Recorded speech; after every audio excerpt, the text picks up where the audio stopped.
Saludos, sean bienvenidas y bienvenidos al curso de Circuitos Lineales 1, a esta primera clase donde ya vamos a comenzar con la temática del curso. Y en esta clase de hoy vamos a iniciar con el capítulo número 1, que es el capítulo de introducción. Antes de iniciar quería recomendarles un documento que voy a estar colocando en la plataforma de mediación virtual, que es un documento en PDF, que contiene este folleto que se llama Fundamentos Teóricos para el Análisis de Circuitos Lineales bajo condiciones de operación en corriente directa. Este es un compendio que se utilizaba anteriormente con la materia del curso y que hoy en día pues resulta también bastante útil como complemento para las clases que vamos a estar teniendo durante el semestre y para las referencias bibliográficas. En algunos temas, sobre todo en los temas de elementos almacenadores de energía o de redes de dos puertos, la materia que está acá en el folleto no va a ser exactamente igual a la que nosotros vamos a ver aquí en clase. Nosotros vamos a utilizar otros métodos. Sin embargo, para los primeros capítulos, sobre todo para el capítulo de introducción, este folleto puede resultar bastante útil para que ustedes obtengan información adicional. Entonces, por ejemplo, el tema 1 o el capítulo 1 de introducción en este folleto está bastante bien desarrollado y ya ustedes lo pueden ir consultando si ustedes gustan. El capítulo 1 está acá en las primeras páginas y nosotros vamos a comenzar el día de hoy con la primera parte, que es la parte de sistemas de unidades. En ingeniería, nosotros trabajamos muchas veces con cantidades y con resultados numéricos. Esos resultados numéricos y esas cantidades representan en muchas ocasiones variables de sistemas reales, digamos variables de un circuito eléctrico. Por lo tanto, esas cantidades no se pueden utilizar por sí solas, sino que tenemos que mencionar, aparte de las cantidades, sus unidades correspondientes. Es sumamente importante que nosotros incluyamos en todo reporte la cantidad que nosotros queremos reportar y también su unidad de manera correcta. ¿Eso para qué? Para que todas las personas que lean esos documentos o que lean esas cantidades estén seguras exactamente de aquello que nosotros medimos o que nosotros calculamos. No podemos hablar de cantidades por sí solas, sino que tenemos que hablar de cantidades junto con sus unidades correspondientes, aun cuando la cantidad, por ejemplo, tenga un valor de 0. Entonces, en esta primera introducción vamos a ver cómo es que nosotros manejamos las unidades de manera correcta en ingeniería eléctrica.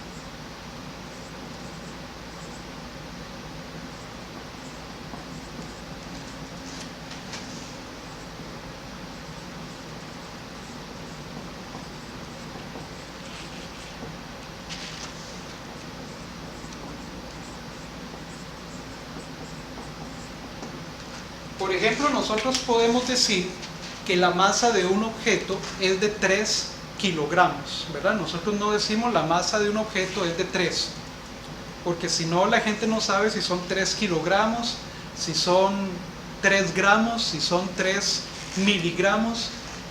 Tenemos que indicar la unidad correcta con su múltiplo correcto para que entonces el resultado quede completamente claro.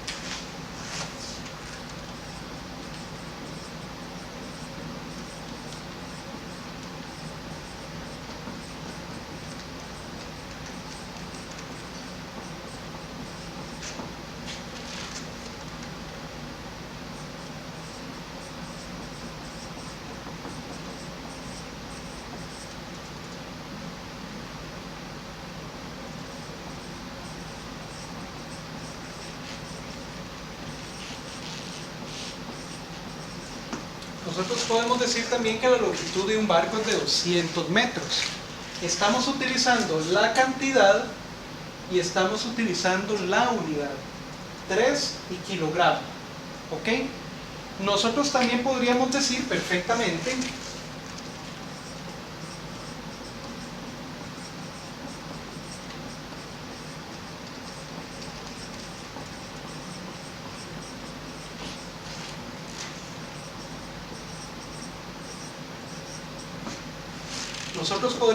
que la corriente que fluye por un conductor es de 0 amperes.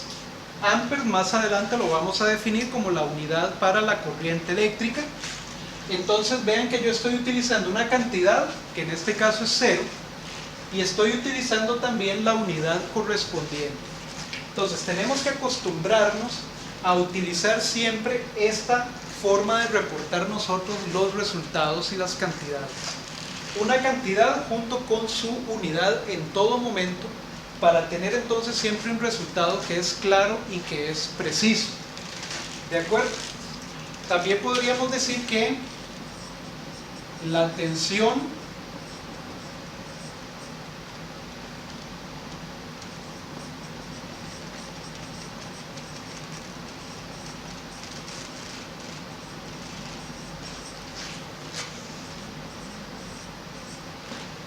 entre terminales en alguna parte del circuito es de 120 volts. Ya más adelante vamos a hablar de tensión y vamos a hablar de las unidades para la tensión eléctrica, pero en todo momento estamos mencionando cantidad y estamos, o magnitud, y estamos indicando también la unidad correspondiente.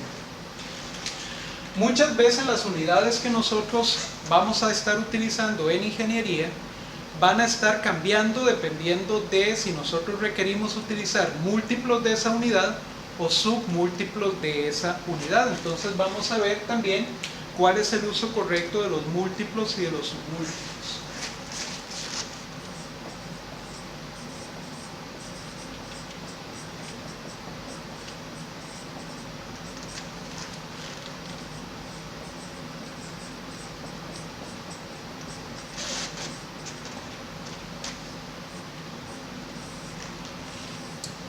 Un múltiplo es una forma de indicar una unidad que es un poco más grande que la unidad básica.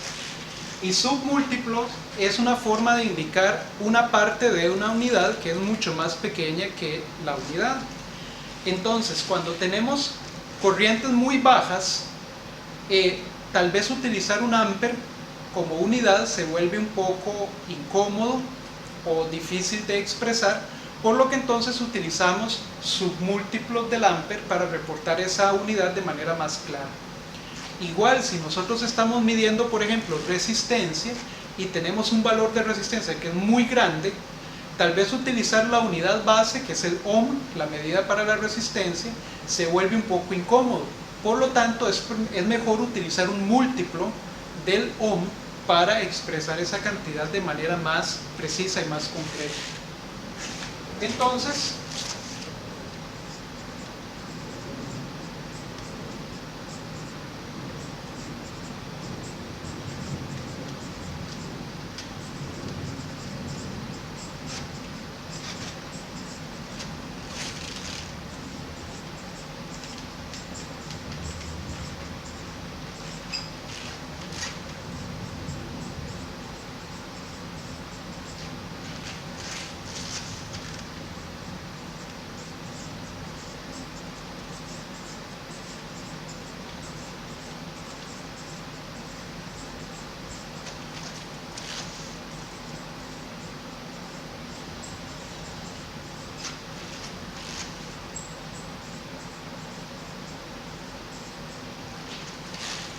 los múltiplos y los submúltiplos nos ayudan a expresar esas cantidades de manera más clara y más precisa.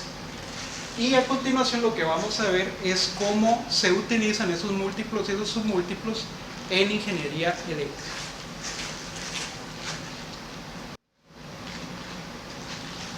Ok, entonces, continuando con el asunto de los múltiplos y submúltiplos, vamos a ver cómo es que estos se utilizan en ingeniería eléctrica. Nosotros normalmente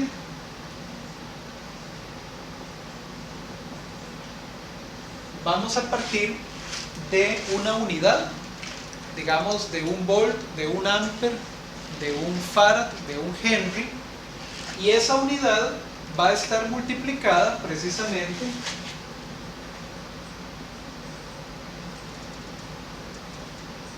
por 10 a la 0, que es el nivel de la unidad, y que eso siempre va a equivaler a un 1, ¿verdad? A una unidad. Si nosotros queremos tomar submúltiplos de esa unidad, es decir, partes más pequeñas de esa unidad, nosotros entonces tendríamos que movernos hacia la parte de los submúltiplos. Sin embargo, cuando nosotros nos movemos hacia la parte de los submúltiplos, empezamos a cambiar este exponente del 10 por números negativos, ¿verdad? Por números fraccionarios. La única condición es que esos exponentes siempre van a tener que ser múltiplos de 3, ¿verdad? No podemos utilizar exponentes que no sean divisibles entre 3. Cuando nos movemos hacia los submúltiplos, ese exponente se hace negativo. Cuando nos movemos hacia los múltiplos, el exponente se hace positivo. Entonces, el primer submúltiplo que nosotros vamos a utilizar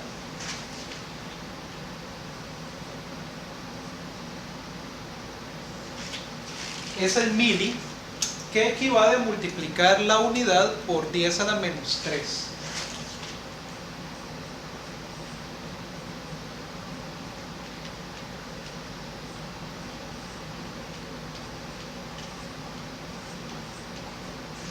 O sea, estamos dividiendo entre 1000 la unidad, y por lo tanto entonces la unidad se vuelve mucho más pequeña, ¿verdad?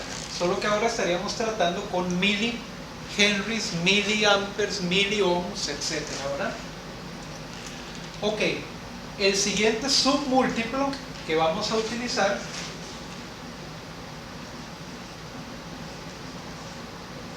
es el micro, que equivale a 10 a la menos 6.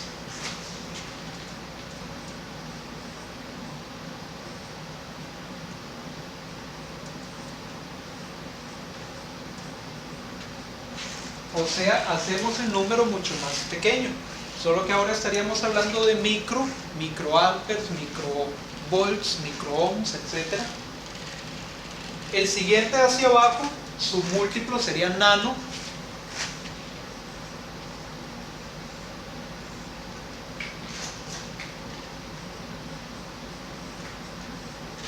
que equivale a 1 por 10 a la menos 9 unidades, ¿verdad?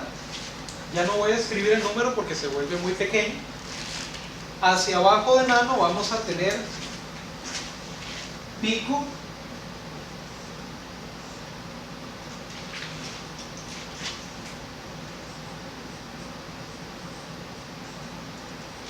que equivale a 1 por 10 a la menos 12 unidades.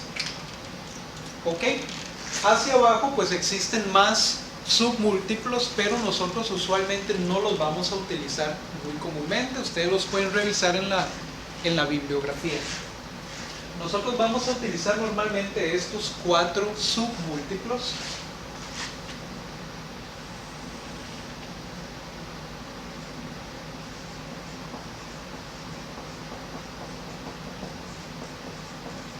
¿Ok?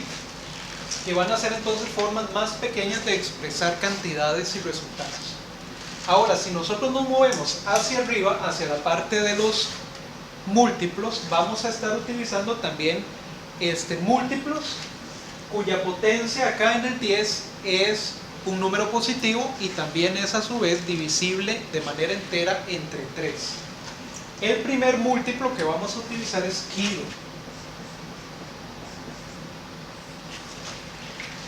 Kilo equivale a 1 por 10 a la 3 unidades.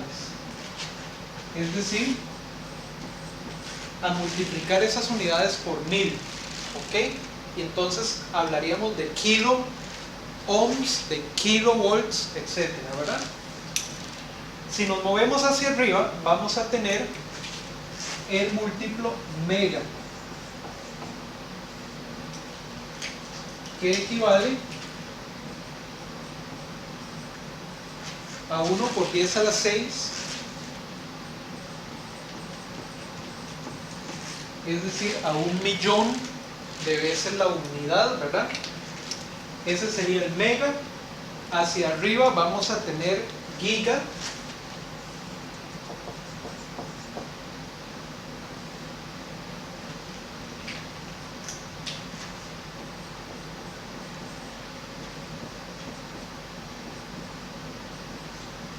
que equivale a 1 por 10 a la 9 veces la unidad.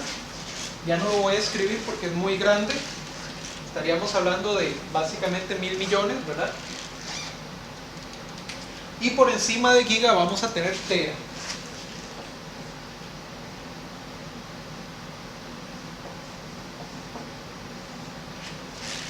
¿Ok? Vamos a ver. Aquí lo escribí mal. Esto va sin la E, la H.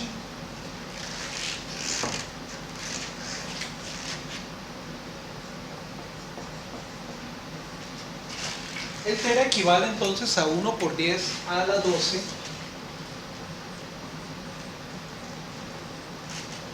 veces la unidad. ¿Ok? Entonces, estos que están aquí arriba serían los múltiplos de las unidades.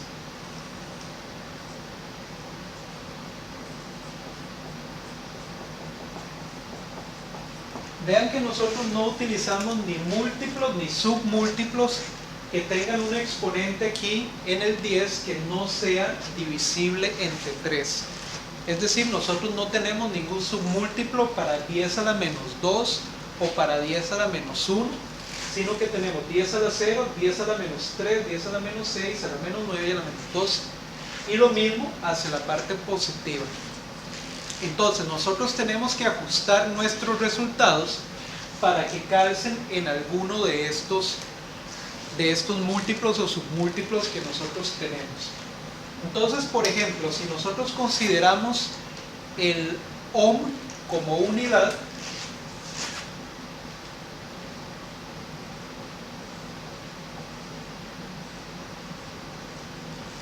que es la unidad de resistencia eléctrica y que se representa con una letra omega mayúscula, yo podría tener como unidad el ohm como tal, 10 a la 0, podría tener el miliohm,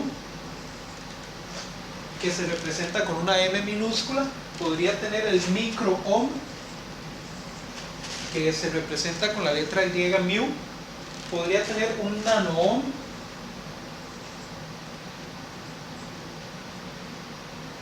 un miliohm, un microohm, un nanoohm que representamos con N minúscula y también un picoohm que representaríamos con P minúscula.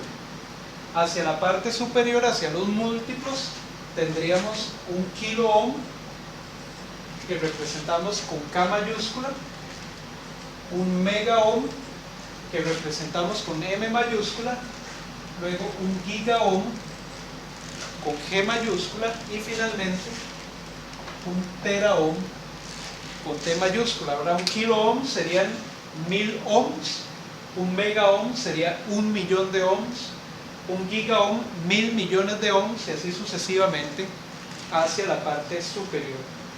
Entonces, múltiplos y submúltiplos nos permiten a nosotros expresar cantidades de manera más compacta y más clara. Lo que vamos a ver ahora pues son algunos ejemplos de cómo podemos utilizar estos múltiplos y submúltiplos para representar de diferentes maneras una misma cantidad.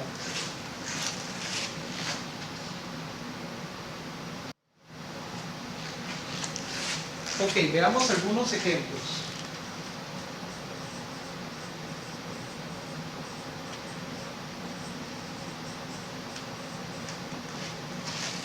Podemos tener una cantidad que sea, digamos, 1400 ohms. ¿Ok? Eso lo podemos expresar de esa manera o lo podemos escribir utilizando algún tipo de múltiplos y submúltiplos. Como 1400 ohms está cerca de 1000 ohms, yo podría utilizar kiloohms para para representar esta cantidad. Entonces, si yo quiero expresar esa cantidad en kilo ohms, tendría que dividir entre 1000 ohms, que es lo que corresponde a 1 kilo ohm, ¿verdad? Entonces, 1400 ohms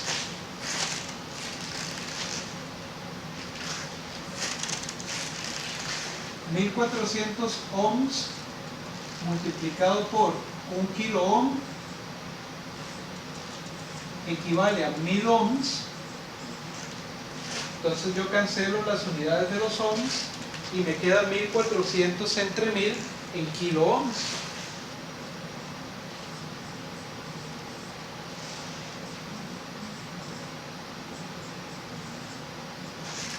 Y eso equivale entonces a 1400 entre 1000, que es 1,4 kilo ohms.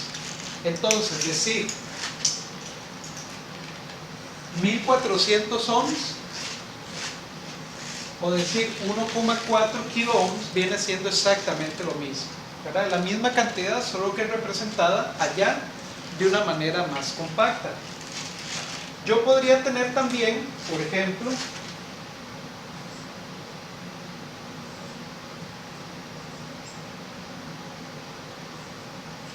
una cantidad que sea 0,037 amperes. Y yo quiero representarla utilizando alguno de los submúltiplos o de los múltiplos que tenemos.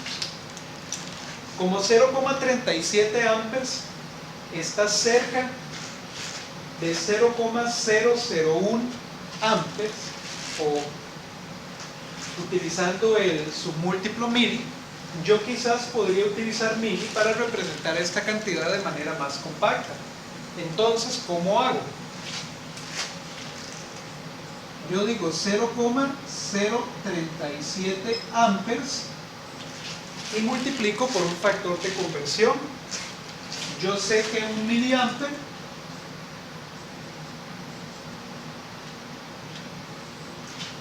¿a cuánto equivale un miliampere? Un miliampere equivale a 1 por 10 a la menos 3 amperes, ¿verdad? Que es lo que tenemos acá. Entonces, cancelo los amperes y puedo pasar esa potencia negativa a la parte superior a multiplicar y me quedaría 0,037 por 1 por 10 a la 3 miliamperes, ¿verdad? 10 a la 3 equivale a 1000. Por lo tanto, yo tendría que multiplicar 0,037 por 1000 y ese resultado me quedaría en miliamperes. O sea, tendría 37 miliamperes. Entonces, 0,037 amperes equivale a 37 miliamperes. Entonces son formas idénticas de representar una cantidad utilizando múltiplos y submúltiplos de la unidad. ¿Ok? ¿Cuál seleccionamos nosotros? Bueno, la que nosotros más nos convenga, la que me permita representar el número con la menor cantidad de cifras significativas y la que me permita entonces representarlo de manera más compacta. ¿De acuerdo? Entonces, esto es lo que tenemos de múltiplos y submúltiplos. Durante el curso nos vamos a ir acostumbrando poco a poco a utilizarlos y a cambiar de uno a otro para entonces representar nuestros resultados de manera más clara y más precisa. ¿Ok? Vamos a continuar entonces con la clase.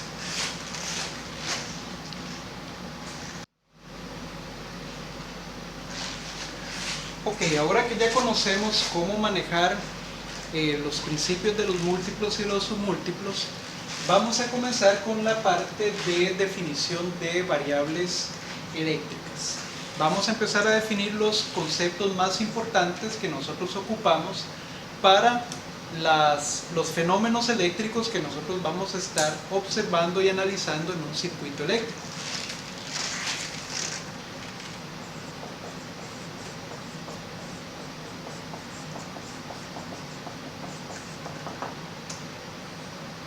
El primero de ellos es el concepto de carga eléctrica. ¿Qué es la carga eléctrica? Bueno, la carga eléctrica tiene que ver con una propiedad de algunas partículas subatómicas del átomo. Esas partículas tienen esas características de forma natural, es decir, forman parte de una ley fundamental de la naturaleza. Entonces, vamos a definir la carga de la siguiente manera.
Ok, la carga es entonces una propiedad natural de algunas partículas subatómicas. Puede ser positiva o negativa, podemos tener carga negativa, carga positiva. Y la carga se mide en unas unidades que se llaman los coulombs, que se representan con una C mayúscula. Entonces, en un átomo,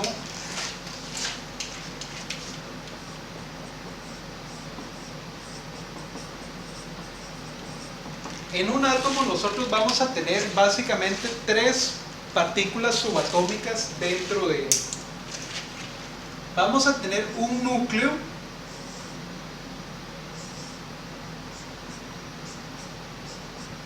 que está formado principalmente por protones y por neutrones, donde los protones son partículas que tienen carga positiva y los neutrones son partículas que no tienen carga. Existe igual número de neutrones que de protones en el núcleo de un átomo. En un átomo balanceado y estable y con carga neutra. Alrededor del núcleo, girando en una especie de nube, vamos a tener unas partículas adicionales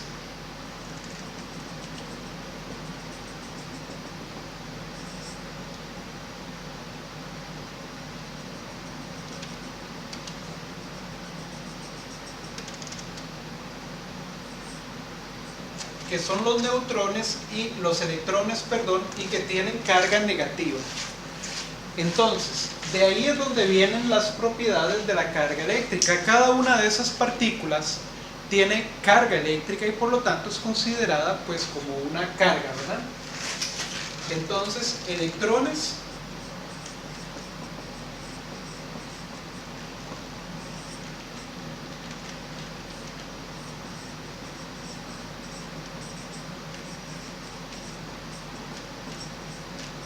que son las partículas que por definición tienen carga negativa, y vamos a tener también los protones,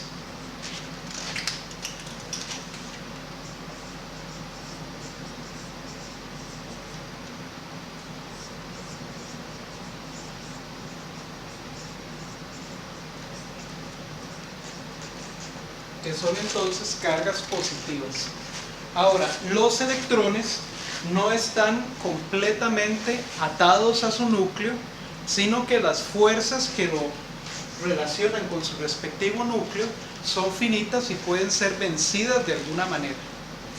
Cuando un átomo estable, es decir, un átomo que tiene igual cantidad de electrones que de protones, recibe energía del exterior, estos electrones podrían perfectamente saltar del átomo y convertirse en un electrón libre.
Entonces, un electrón libre es un electrón que adquiere suficiente energía del exterior para desligarse completamente de su átomo y convertirse entonces en una partícula libre dentro del material.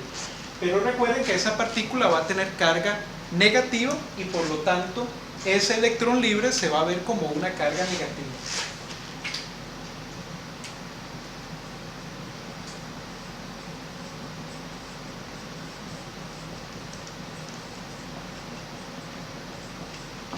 ¿Ok?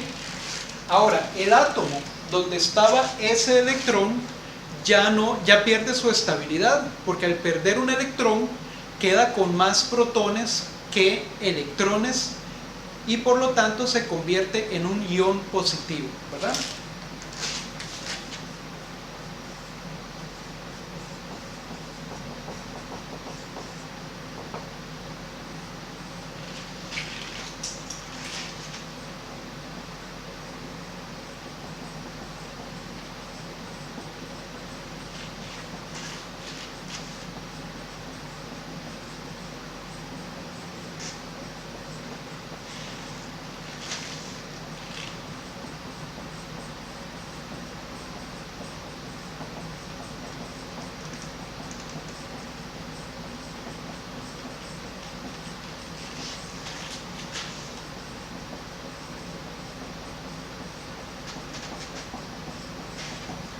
Tiene exceso de carga positiva y por lo tanto el ion positivo es lo que nosotros consideramos como una carga positiva. La carga positiva no es un protón aislado. La carga positiva es usualmente un ion positivo, es decir, un átomo que ya no es neutro, sino que perdió electrones y que por lo tanto queda con un exceso de carga positiva como pusimos ahí. Entonces el ion positivo es una carga positiva. ¿Ok? Entonces, nuevamente la carga es esta particularidad de estas partículas subatómicas y ahora vamos a ver en un momento que esas cargas a su vez interactúan entre ellas y generan fuerzas, que son las fuerzas que nosotros vamos a utilizar para entonces generar corrientes y generar diferencias de potencial.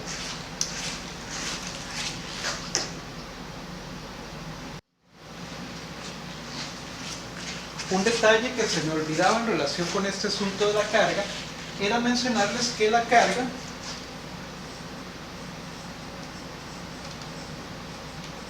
se representa mediante las letras Q mayúscula o Q minúscula. ¿Ok? Q mayúscula cuando tenemos una acumulación de carga pues considerable y Q minúscula cuando tenemos nada más una carga puntual, digamos un electrón. Ahora, la carga de un electrón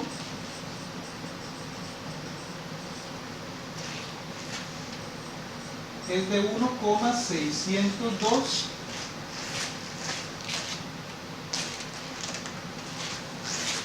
por 10 a la menos 19 coulombs, ¿verdad? Que es esta unidad que dijimos acá. Listo, entonces ahora conociendo lo que es el concepto de carga, vamos a definir lo que es corriente eléctrica.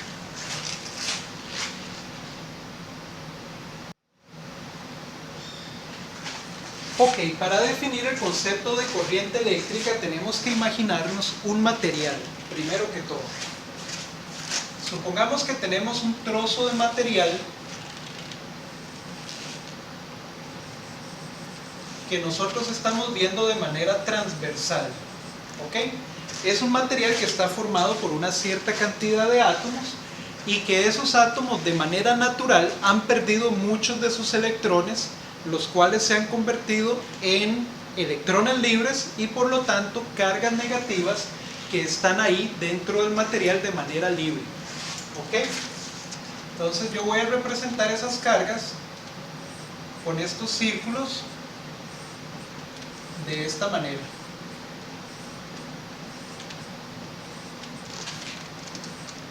¿Ok? Ahora, resulta que si yo tomo ese material que tiene bastantes cargas libres, bastantes electrones libres, y le aplico una fuerza de alguna manera,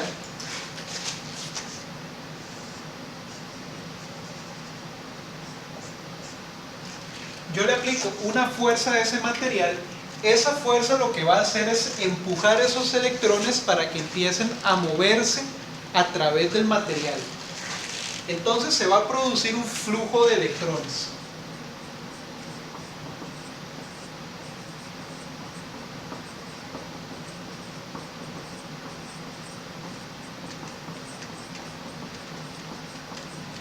A través del material, y ese flujo de electrones o ese movimiento de electrones es lo que nosotros conocemos como una corriente eléctrica. Es un flujo de carga a través de un cierto material que se mueven de manera ordenada, ¿verdad? Estas cargas se están moviendo todas juntas en la misma dirección, por lo tanto están formando un flujo ordenado constante de carga, y a eso es a lo que le llamamos nosotros entonces corriente eléctrica.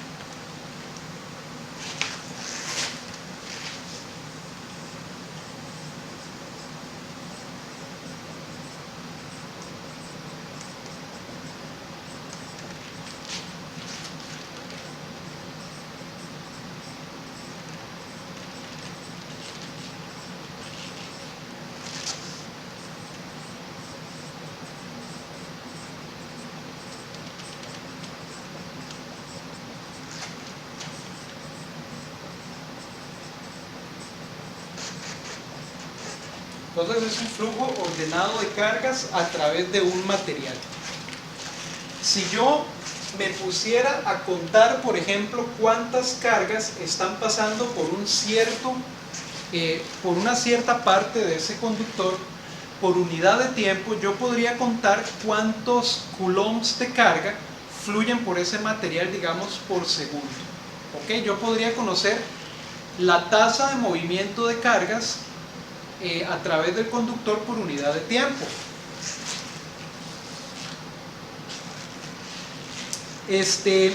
Si eventualmente por el material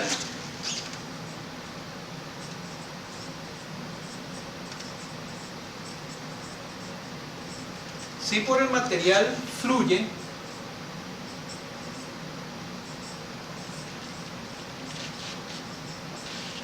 un coulomb de carga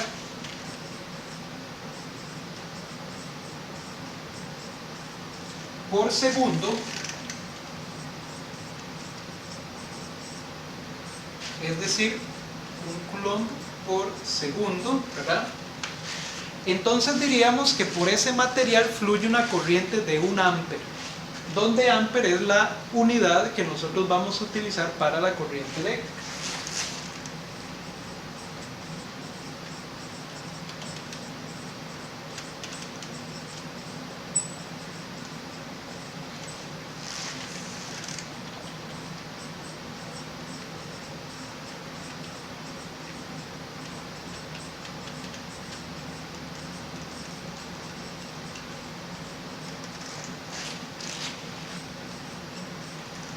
Que se representa con una A mayúscula. En la unidad de la corriente es la unidad del ampere. Y un ampere es a su vez un flujo de 1 coulomb por segundo a través de ese material. Ok. Ahora, la corriente también se puede definir como la razón de cambio de la carga a través del tiempo, ¿verdad? Como acabamos de decir.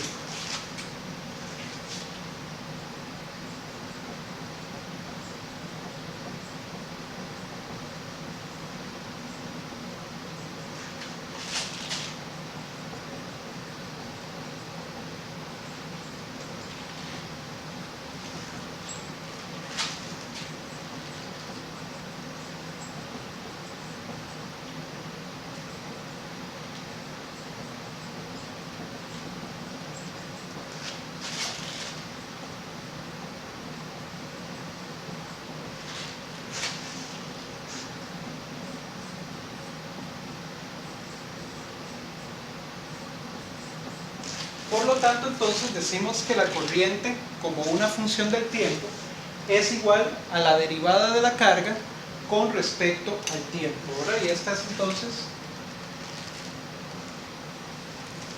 la definición, digamos, oficial de la corriente eléctrica. Como les digo, la corriente se mide en amperes.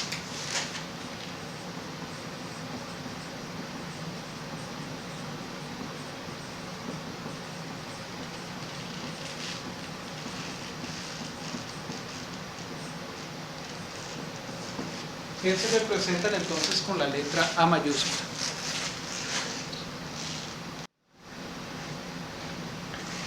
En relación con este concepto, entonces, podemos definir varios tipos de corriente según la forma que tenga la función I de t.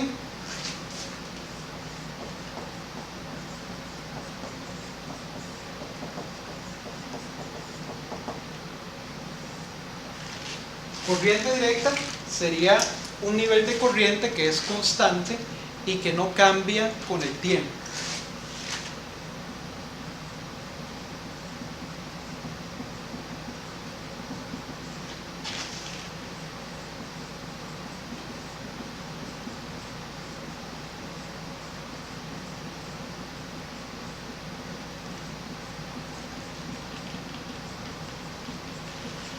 ¿Okay?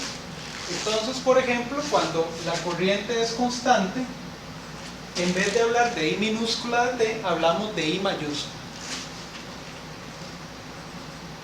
Y decimos que tenemos, por ejemplo, una corriente de 3 amperes, por lo tanto es una corriente constante, es una corriente directa, que no varía con el tiempo.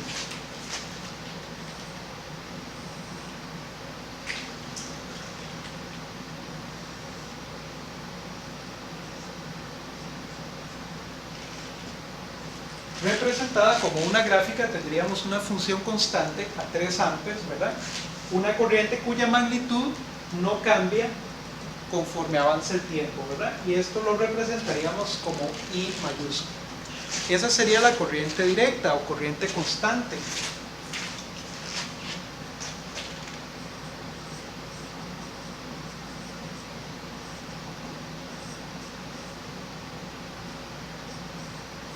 Ustedes la van a ver abreviada como CD, corriente directa, o como DC, Direct Current en inglés, ¿verdad? Ok, esa sería la corriente directa y luego tendríamos la corriente alterna.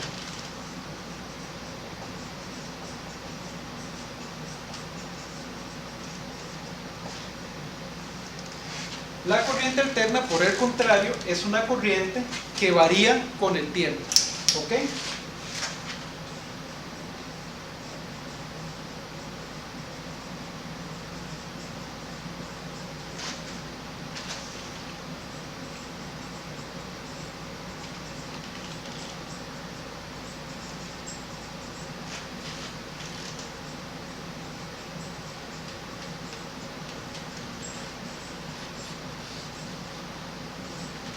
Y se abrevia como CA o como AC, ¿verdad? Corriente alterna o Alternating Current, ¿ok?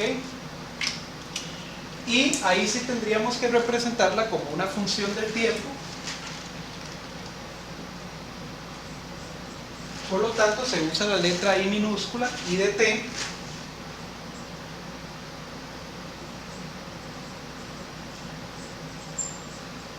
por ejemplo, 3 seno de omega t en amperes, ¿verdad? Esa sería una corriente alterna de tipo senoidal. Y su representación gráfica entonces sería una onda que está variando con el tiempo, por lo tanto la corriente varía con el tiempo. Aquí tendríamos I de t.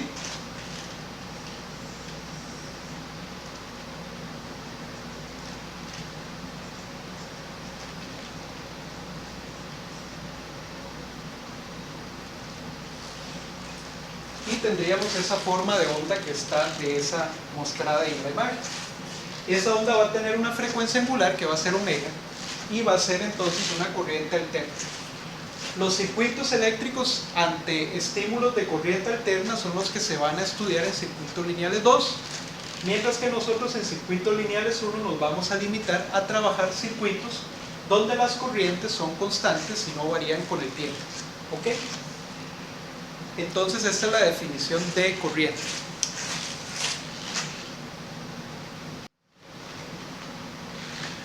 Ok, recordemos este detalle que les mencionaba hace un momento sobre la fuerza que se requiere para que los electrones se muevan a través del material.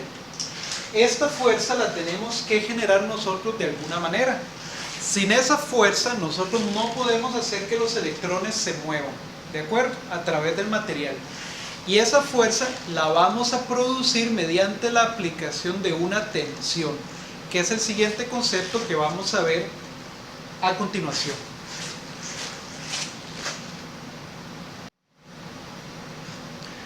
Ok, el concepto de tensión eléctrica es el concepto más abstracto de los tres que vamos a ver el día de hoy.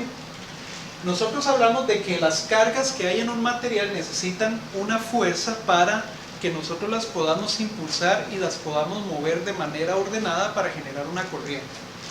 Ahora, ¿de dónde proviene esa fuerza? Esa fuerza va a provenir de las propiedades particulares de las cargas eléctricas que vimos hace un momento. Una analogía: si yo tomo este pilot y lo suelto, el pilot cae. Ahora, ¿por qué es que el pilot cae? El pilot en realidad cae porque es atraído por el planeta Tierra. El planeta Tierra es una acumulación de masa muy importante que genera entonces un campo gravitacional que atrae otras masas más pequeñas que están cerca de él, como por ejemplo este pilot. Ahora, ¿de dónde proviene ese campo gravitacional? Bueno, proviene de las propiedades naturales de las masas, ¿verdad? Como nosotros vemos en física. Resulta que con las cargas ocurre algo parecido. Hay una fuerza natural que hace que cargas de signos opuestos se atraigan y cargas de signos iguales se repelan. ¿Ok?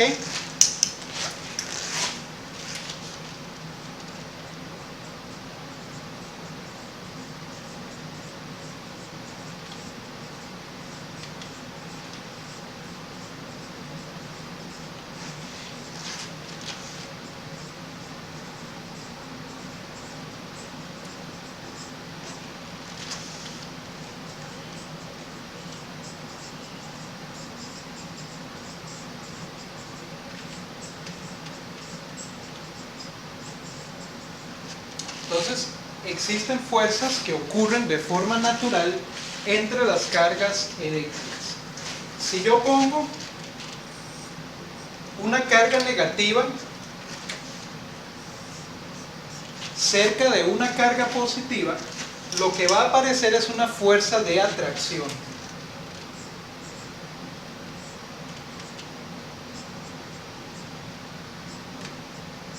Entre ellas, ¿verdad? Esas cargas se van a atraer. Ahora, si yo coloco cargas del mismo signo, esas cargas se van a repeler de manera natural. Entonces los vectores de fuerza van a ir en la dirección opuesta. ¿Ok? Entonces, cargas de igual signo se repelen y cargas de signos diferentes se atraen.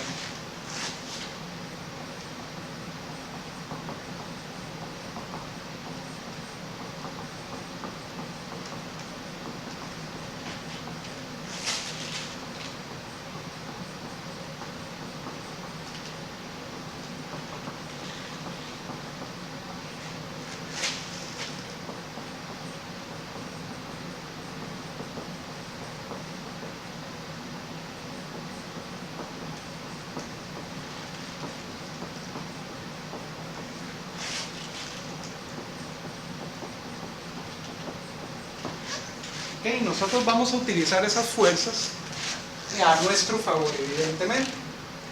Ahora, ¿qué pasa si yo coloco acá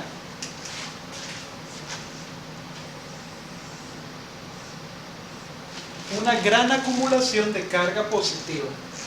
¿Ok?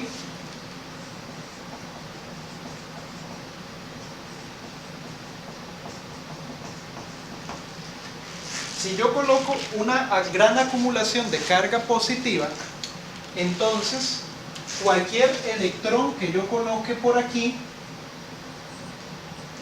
que es una carga negativa, va a sentirse atraída hacia esta enorme acumulación de carga positiva. Entonces va a aparecer una fuerza que atrae ese electrón a la carga positiva. Si yo eventualmente coloco el electrón por acá, ese electrón también se va a sentir atraído por la carga positiva y entonces va a generar una fuerza en esta dirección. ¿Ok? Quiere decir entonces que esta gran carga positiva que está aquí tiene un potencial para atraer o para mover electrones que estén cerca de ella.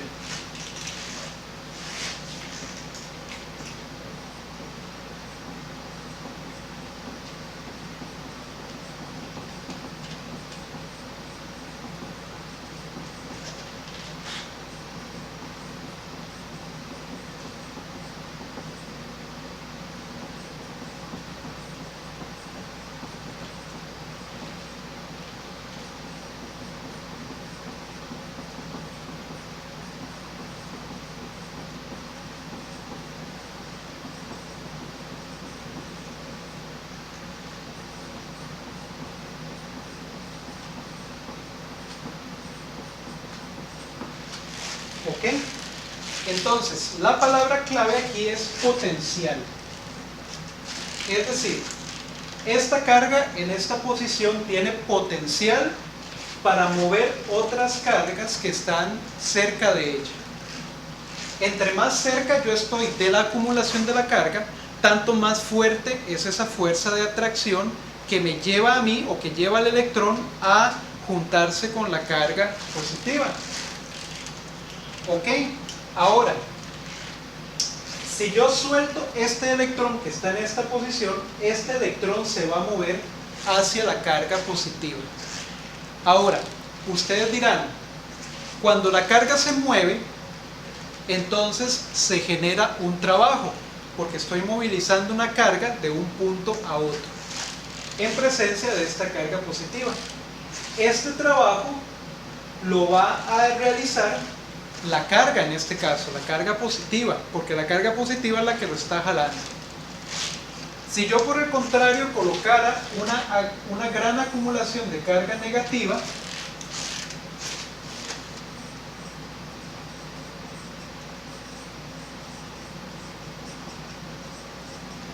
entonces más bien la fuerza que se va a producir es una fuerza de repulsión. Si yo coloco el electrón por acá nuevamente, entonces ese electrón va a percibir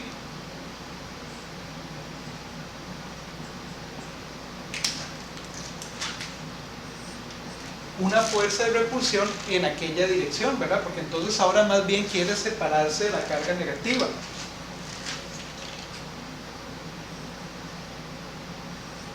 Si yo pongo el electrón por acá, la fuerza va a querer alejarse de la carga negativa.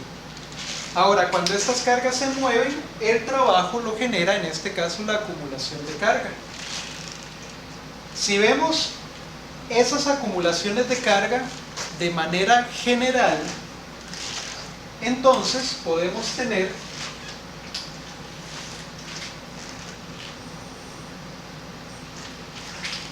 un diagrama que se vería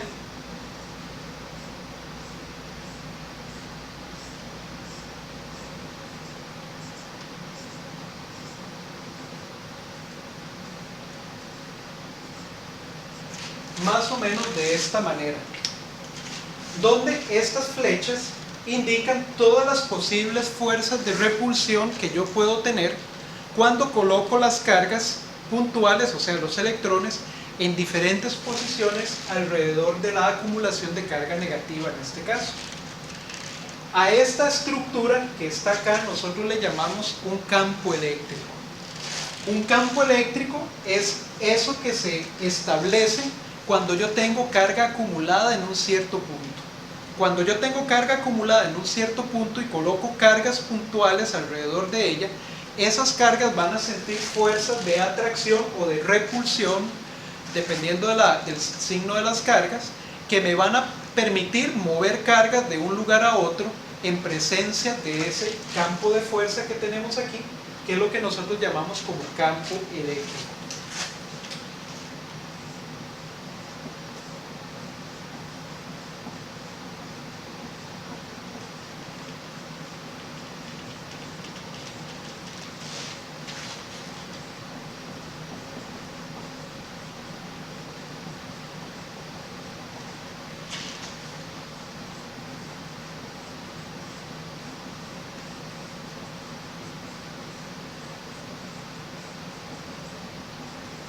Entonces, un campo eléctrico tiene potencial para mover cargas de un lugar a otro. ¿Ok? Entonces, si yo tengo una acumulación de carga positiva, esa carga positiva me va a generar pues un campo eléctrico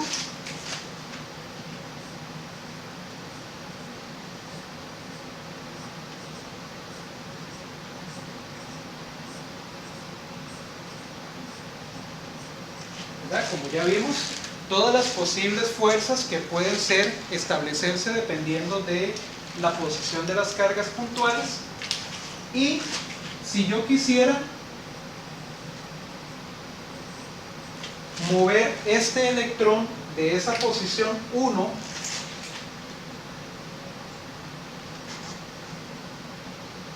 a una posición 2, por ejemplo, acá, si yo quisiera mover ese electrón en esa dirección,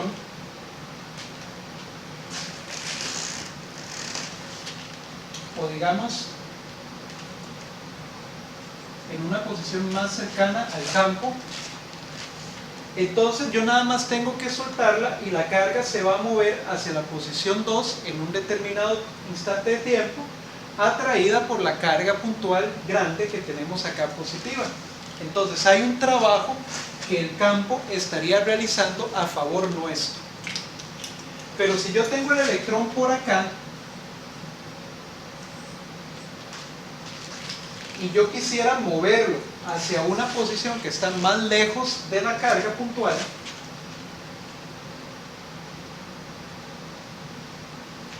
digamos a la posición 3, entonces más bien yo tendría que hacer un trabajo para mover el electrón lejos de la carga puntual que me está generando el campo. Entonces en algunos momentos el campo es el que nos permite mover la carga hacia una posición más cercana a él, y en otros casos nosotros tenemos que hacer trabajo para alejar esa carga de la carga puntual y vencer entonces las fuerzas de atracción.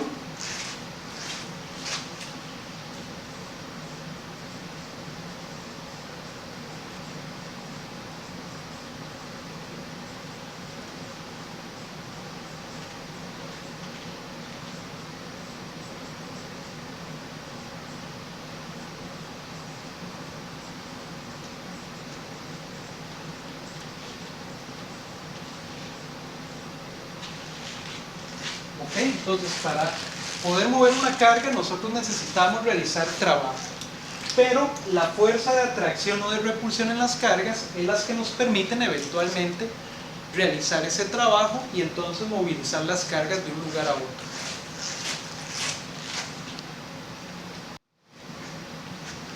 Eso nos lleva entonces a la definición oficial de la tensión eléctrica. ¿Ok? Entonces, tensión eléctrica o voltaje, como a veces se le dice también,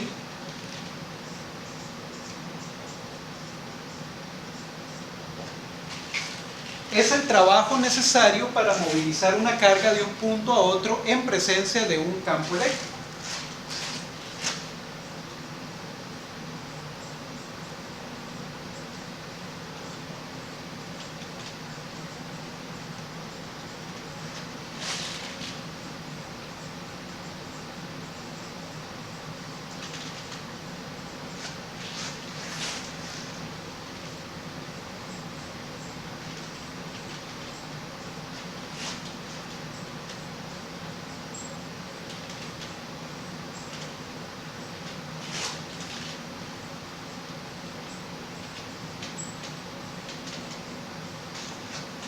¿Ok?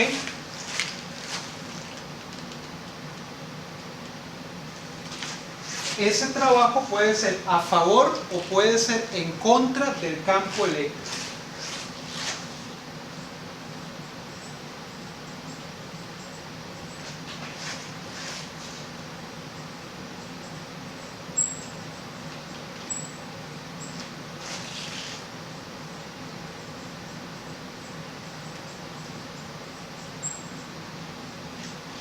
Esa es la definición oficial de tensión eléctrica, pero vamos a ver algunas analogías que nos van a permitir pues, comprender mejor este concepto.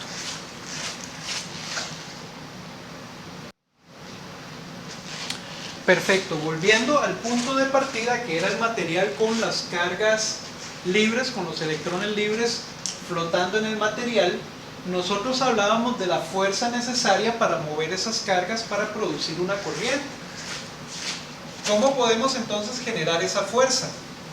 Bueno, yo podría perfectamente en este extremo del material colocar una enorme acumulación de carga positiva y en el otro extremo yo puedo colocar una gran acumulación de carga negativa. Entonces, ¿qué va a ocurrir? Esta carga negativa me va a repeler los electrones, me los va a mover en aquella dirección, es decir, me va a establecer una fuerza en esa dirección que va a mover a los electrones hacia allá, mientras que esta carga positiva más bien los va a atraer, porque cargas de signos opuestos se atraen. Por lo tanto, aquí se establece una fuerza en esta dirección. Y esa es la fuerza que nosotros ocupamos para poder mover esos electrones a través del material. Los electrones, por lo tanto, van a establecer, van a percibir una fuerza en esta dirección, y esa fuerza es lo que nosotros ocupamos para poder establecer la corriente eléctrica. Entonces aquí se produce una corriente.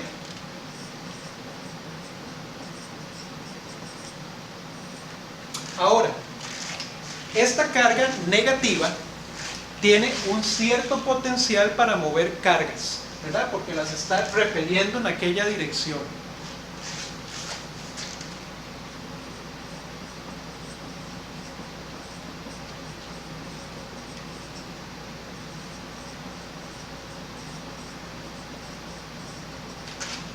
Mientras que esta otra carga tiene un potencial también para mover electrones. La única diferencia es que esta carga positiva los atrae, mientras que esta negativa los repele. ¿Ok? Sin embargo, esta carga positiva también tiene un potencial para mover cargas a través del espacio.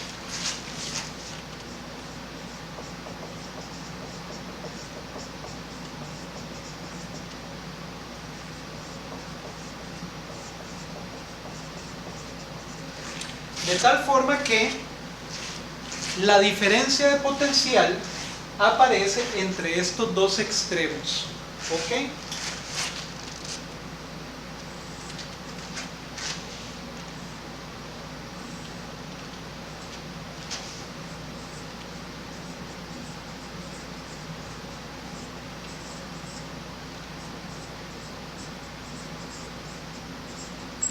De tal forma que esta tiene un potencial para mover cargas, esta otra tiene un potencial para mover cargas.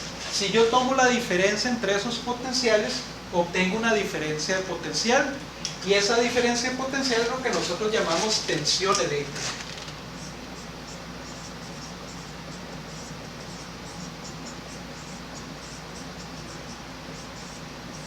Y es esa tensión la que a mí me permite mover esos electrones a través del material. ¿De acuerdo? Por lo tanto, siempre que nosotros queramos establecer una corriente a través de un cierto material, tenemos que aplicar a los extremos de ese material una diferencia de potencial. Es decir, tenemos que aplicar una acumulación de carga positiva de un lado, una acumulación de carga negativa en el otro lado, e inmediatamente los electrones van a moverse de manera ordenada generando una corriente eléctrica. ¿Ok? Entonces la tensión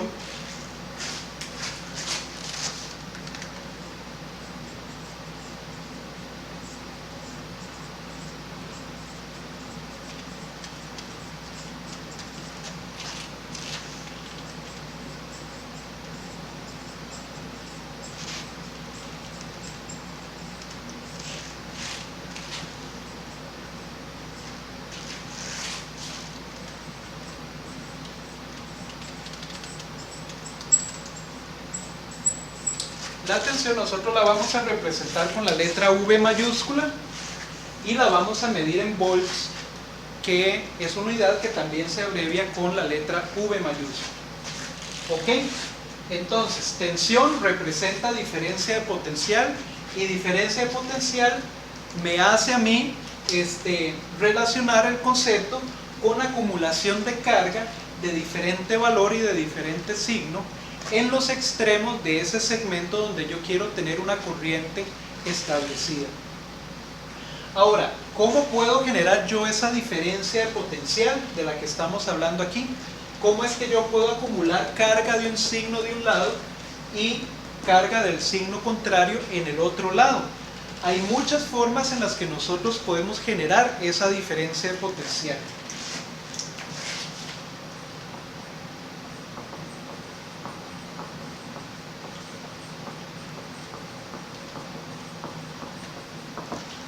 Un ejemplo clásico es utilizando medios electroquímicos.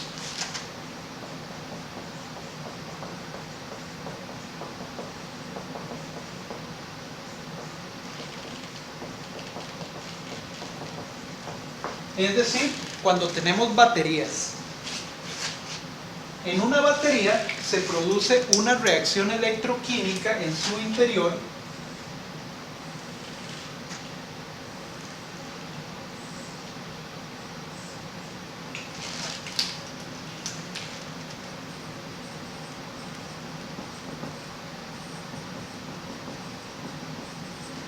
de forma tal que en el interior de la batería las cargas se separan y se acumulan en puntos opuestos del dispositivo. De tal manera que acá me aparece a mí una gran acumulación de carga positiva y de este lado una gran acumulación de carga negativa. Por eso es que ustedes ven que obviamente las baterías tienen su polaridad o sus signos de los extremos bien identificados, porque la reacción química que se da en su interior me permite separar cargas y acumularlas en puntos opuestos del dispositivo. De esa manera es como yo puedo obtener una diferencia de potencial, es decir, una tensión.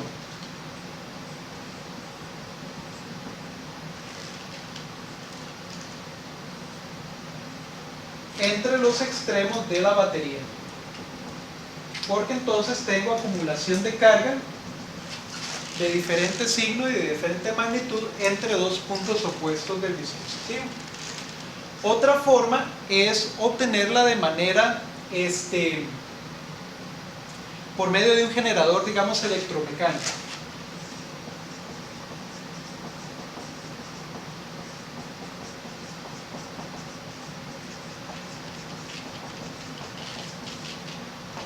Esa es la otra forma en la que nosotros podemos tener acumulación de cargas de signos diferentes en un dispositivo y por lo tanto tener una diferencia de potencial.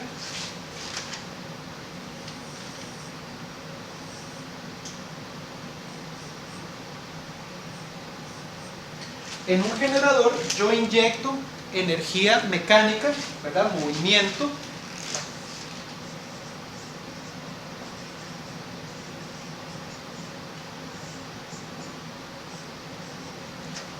Y por medio de la interacción de los campos electromagnéticos que hay dentro del motor, del generador, se va a producir una diferencia de potencial entre sus terminales. Esas interacciones electromagnéticas, ustedes las van a estudiar en cursos superiores de la carrera. Sin embargo,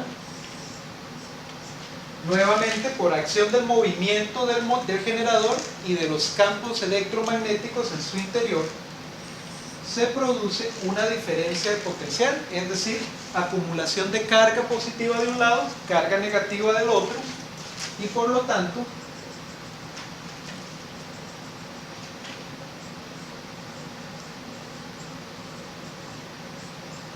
aparece una tensión entre sus terminales. ¿De acuerdo? Ese es el concepto de tensión. A mayor tensión, yo voy a tener mayor capacidad para mover cargas. A menor tensión, voy a tener menos capacidad para mover cargas.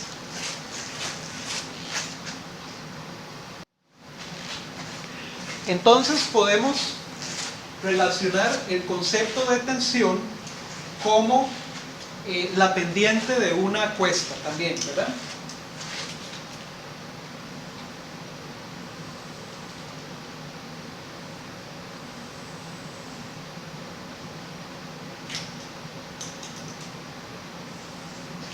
Si yo tengo una bola en la parte superior de una rampa y yo la empujo un poquitito, esa bola va a empezar a rodar hacia abajo. La pendiente de esa rampa es equivalente en cierta forma a la magnitud de la tensión. De tal manera que la bola es la carga, es el electrón libre que está en el material, y la pendiente de la rampa es la tensión que yo estoy aplicando entre los extremos del material para forzar que ese electrón se mueva, es decir, para que esa bola se mueva y ruede hacia abajo. Entonces la tensión yo la tengo aquí, a eso le llamaríamos V. Si la tensión fuera menor, sería equivalente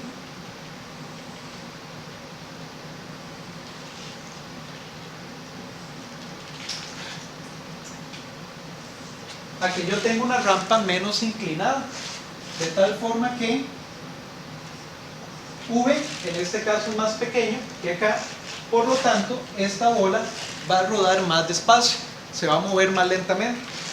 Lo mismo ocurre con la tensión. Si yo aplico una tensión alta, tengo una gran capacidad para mover carga, es decir, para generar corrientes altas, mientras que si mi tensión es baja, yo entonces tengo menor capacidad para mover esos electrones y por lo tanto voy a producir corrientes más bajas. A mayor tensión, mayor capacidad para mover cargas; a menor tensión, menor capacidad para mover cargas. De la misma manera, cuando uno eventualmente se conecta, o cuando uno queda conectado, por ejemplo, a una diferencia de potencial, entre mayor sea esa diferencia de potencial, mayor riesgo de electrocución vamos a tener, porque esa diferencia de potencial va a tener mayor fuerza para hacer fluir carga a través de nosotros mismos. Por lo tanto, esas corrientes pueden ocasionarnos quemaduras y pueden ocasionarnos perfectamente la muerte. De tal manera que nosotros tenemos que tener aún más cuidado cuando trabajamos con tensiones altas, porque entonces esas tensiones altas tienen mayor capacidad para mover cargas a través de materiales o incluso a través de nosotros mismos, ¿verdad? Ok, ahora bien, de manera formal,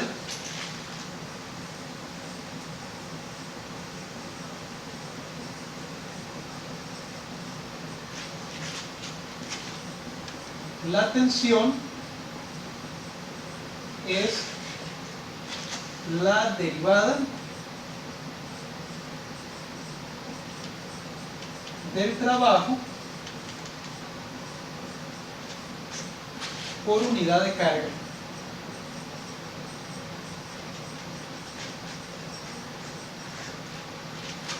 Es decir,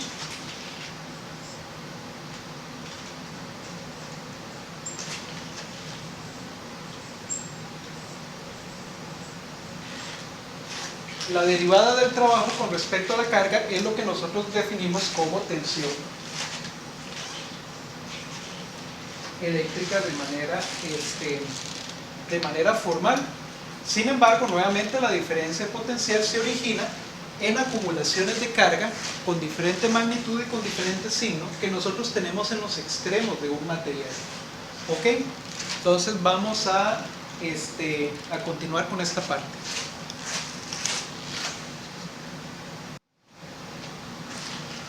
Como acabamos de mencionar, la tensión es un fenómeno que ocurre en un circuito entre dos puntos diferentes de ese circuito o de ese material, porque nosotros ocupamos carga acumulada en un punto y carga acumulada en otro punto con diferentes signos para nosotros poder establecer la diferencia de potencial y por lo tanto la tensión. De tal forma que entonces nosotros tenemos que hablar también de polaridad de esa tensión. Entonces, nuevamente,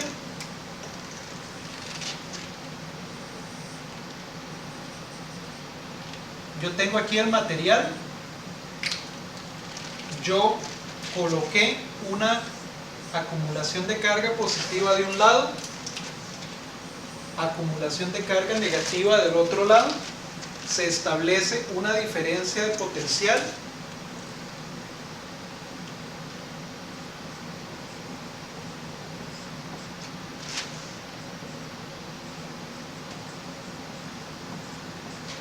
y por lo tanto aparece una tensión.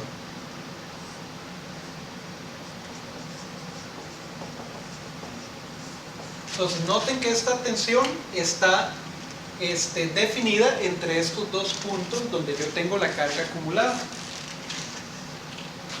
Yo puedo decir que el potencial en este punto es mayor que el potencial en este punto, porque el potencial acá de la carga es más positivo que el potencial en esta carga, que es más negativo.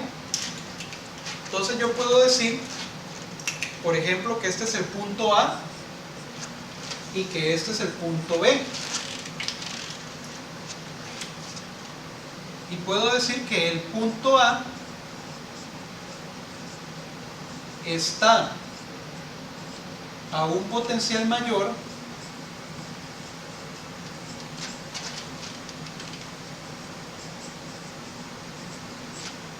al del punto B.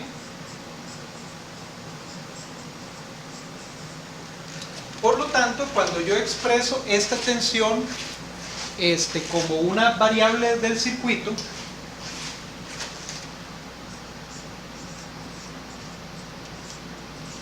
yo tendría que decir que la tensión es positiva en el punto A en relación con el punto B. Es decir, yo tendría que representar esa tensión como V más menos, y ese más menos siempre tiene que estar presente. Estos signos siempre tienen que estar presentes porque los signos me indican la polaridad de la tensión y por lo tanto los signos me indican cuál es el punto que está a un potencial mayor que el otro. ¿Ok? Entonces estos signos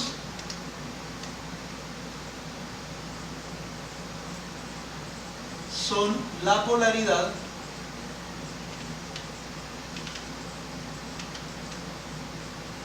de la tensión. Y la polaridad de la tensión siempre tiene que estar presente, como les digo, para nosotros saber cuál es el punto que está a mayor potencial que el otro. Nosotros podríamos ver esa tensión V también de esta manera.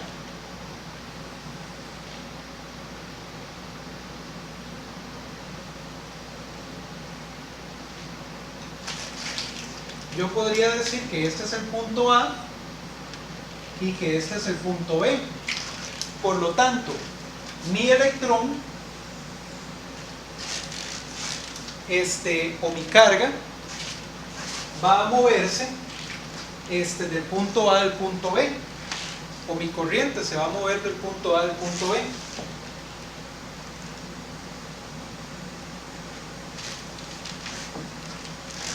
Voy a poner la bola aquí para que ustedes vean que la bola se mueve.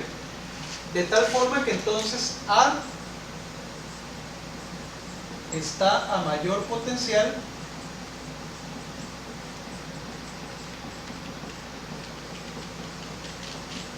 que B.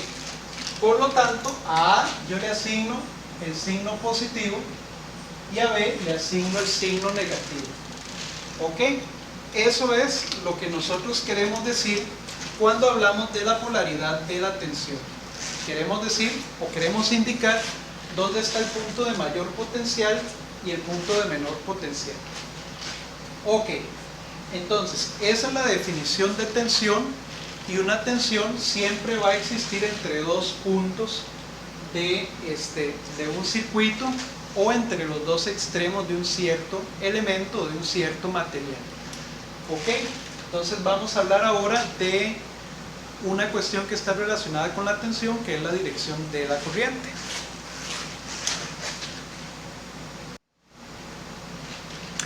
Muy bien, en este punto ustedes debieron haber notado un detalle interesante. Vamos a hablar entonces de dirección de la corriente.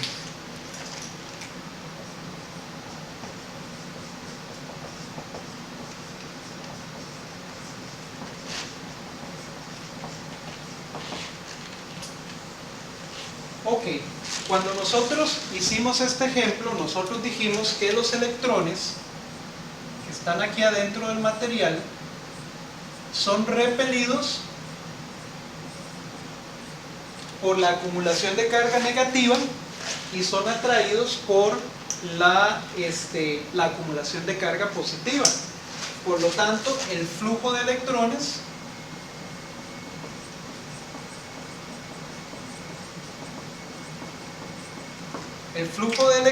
va en esta dirección,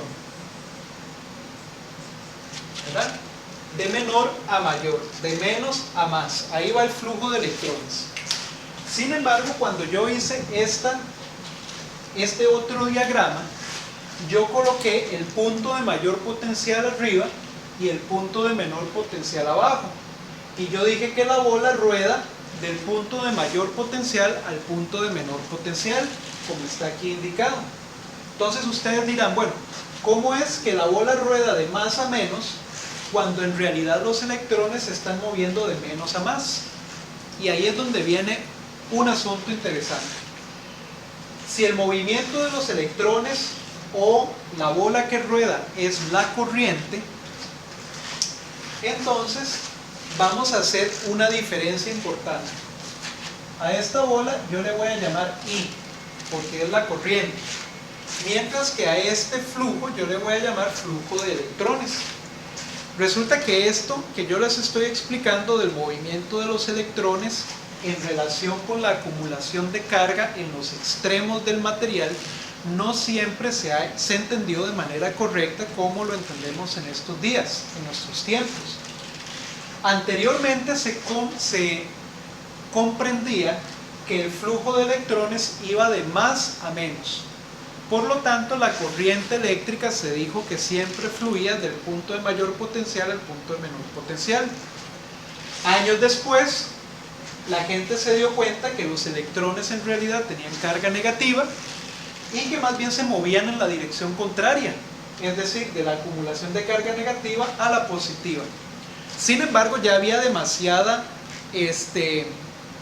teoría escrita donde la corriente se movía en la dirección contraria. Entonces, para no tener que hacer una corrección tan grande en ese momento, se decidió manejar entonces dos tipos de dirección para la corriente. Y esas son las dos direcciones que vamos a definir en este momento.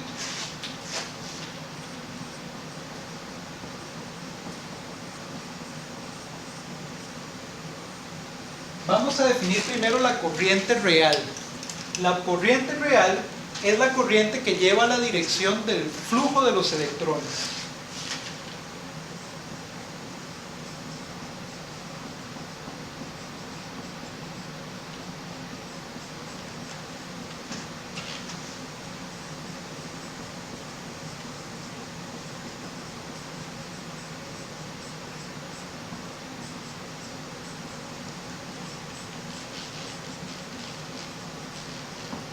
Es decir,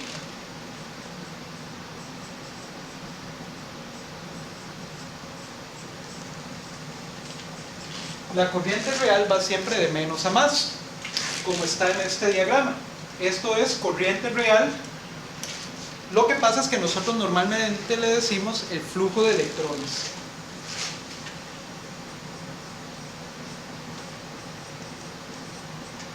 Flujo de electrones. Y vamos a tener también la corriente convencional.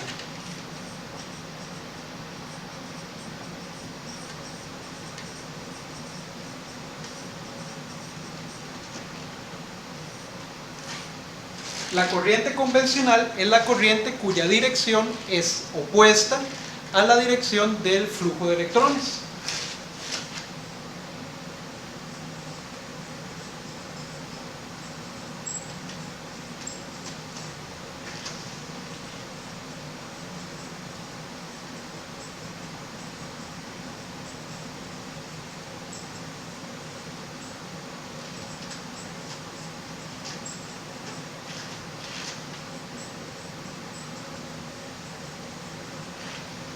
Ajá. Es decir,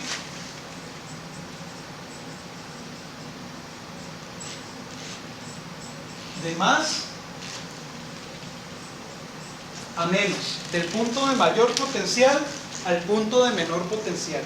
Entonces, nosotros vamos a manejar en todo momento como corriente la corriente convencional.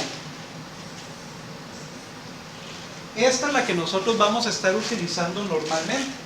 Es decir, vamos a asumir que la bolita rueda del punto de mayor potencial al punto de menor potencial, a pesar de que nosotros en estos momentos ya sabemos que los electrones en realidad se están moviendo en la dirección contraria.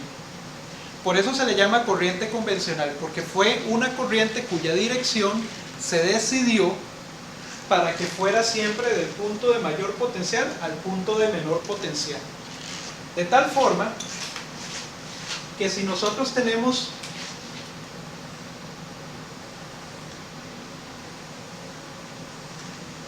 un material que tiene dos terminales, un material que tiene dos terminales, que es como este material que yo dibujé acá, si yo le aplico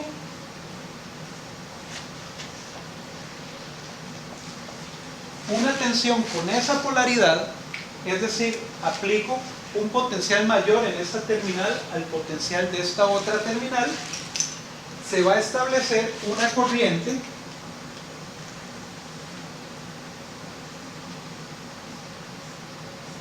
a través del material en esa dirección, de más a menos, como dijimos acá, aunque nosotros sabemos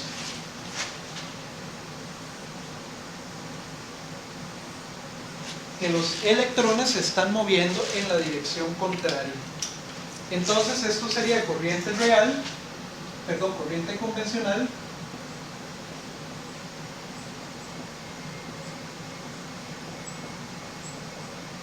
y esta sería corriente real. Y nosotros vamos a usar esta que está aquí, la primera. Para indicar la dirección de la corriente siempre vamos a tomar la dirección de la corriente convencional. ¿De acuerdo?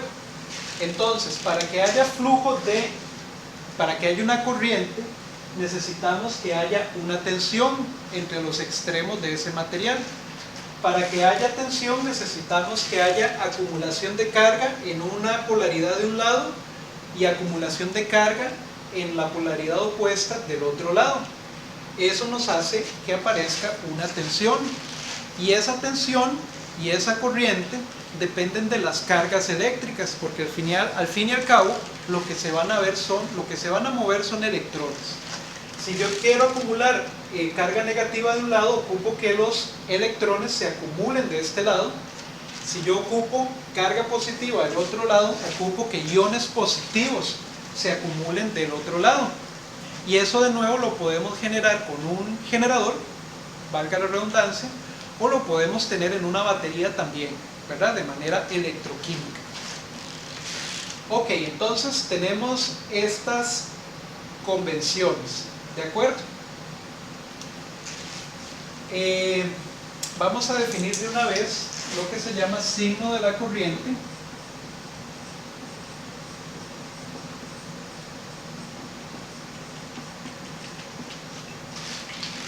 Signo de la corriente. Si una corriente es positiva,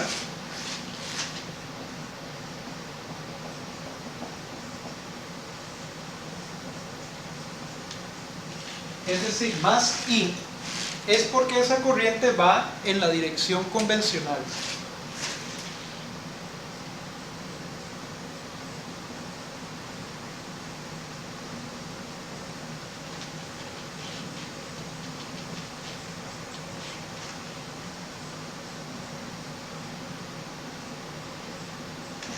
¿Okay? Una corriente I positiva es una corriente que va en la dirección de la corriente convencional. Sin embargo, yo también puedo tener una corriente negativa.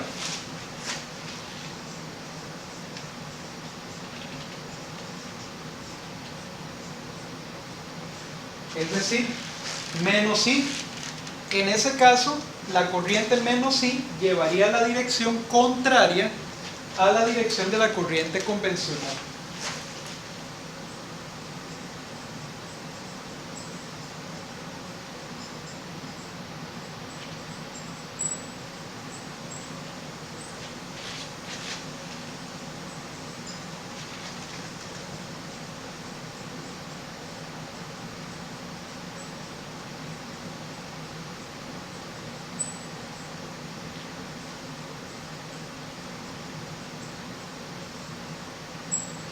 ¿Okay? Entonces ya tenemos tres conceptos iniciales definidos. Definimos carga, definimos corriente eléctrica y definimos tensión eléctrica. ¿Ok? Vamos a continuar en la siguiente clase definiendo otros conceptos y definiendo lo que es un circuito eléctrico y elementos de un circuito eléctrico. Sin embargo, por ahora vamos a quedar hasta acá. Como les digo, pueden repasar esto mismo en el folleto que yo les voy a poner en mediación virtual, o pueden ir revisando el capítulo 1 del libro de Alexander Sadikou, que está sugerido en el cronograma del curso, para que profundicen un poco más también en estos conceptos. Cualquier duda que ustedes tengan, cualquier consulta, cualquier mensaje que ustedes quieran enviarme, recuerden que me pueden contactar por mediación virtual, por mensaje WhatsApp o también por correo electrónico. Entonces sería todo por la clase de hoy y nos veríamos en un siguiente video. Muchas gracias.